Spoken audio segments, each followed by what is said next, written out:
We've talked about a lot of things today, and you've shared, I'd say, a lot of really good insights. I'm curious, as we close, like, what's one thing that, listeners should remember as they navigate this, changing business landscape, right? Yeah. How can they prepare for the future? What are like a couple of things that we need to be thinking about?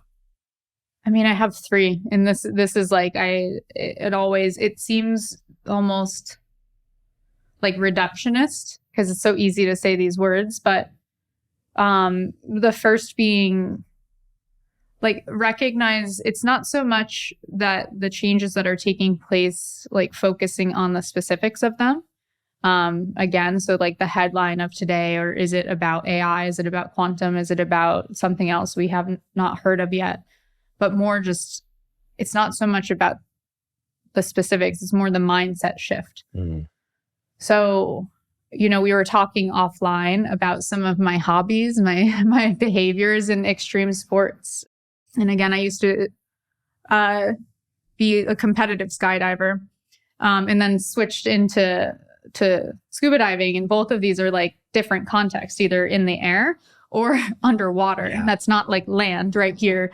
And I tell this story often of my third solo skydive, of what ended up being like over 787, but like more of these jumps. This is my third. And, I will talk to people and say, like, what is your impulse if I was like to come push you out of your chair? What would your body do? I would lean forward. Yeah, you would do something. Yeah. You'd like brace, and that's the opposite of what you do jumping out of an airplane. You're actually supposed to like relax, and like your body falls normally, or as it should. But my brain was wired jumping out of this thing to like go grab for something and brace. And that made me tumble. And I ended up getting like completely tangled in my parachute, and it was terrible. I survived. Obviously, I'm still here. Yeah. But, I use this example because it's like a shifting reality. And it's not just like we've gone from land to the sky, or like scuba, we're underwater and now all of a sudden can breathe. It's like we're floating in space. We don't even have gravity. Mm. And if we are building like our lives, our businesses with this, the mindset of like what's worked in the past or what works in the now, it's just not going to work. You're going to like tumble it, it's like trying to swim in space where there's no gravity, Yeah. or friction.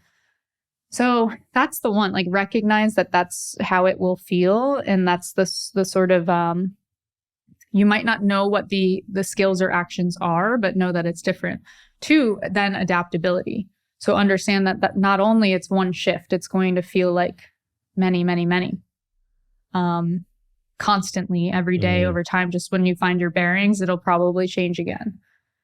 Kind of just riding this wave and staying optimistic about it, and not so much getting into the fear mindset. And then, like, ultimately, and this is my big takeaway as a person, a human being, an anthropologist, is, celebrate humanity. Mm-hmm. Like, really, just in your day-to-day connections, like, talk to other people, support your communities, build your businesses in ways that are thinking about the human beings on the other end of that exchange.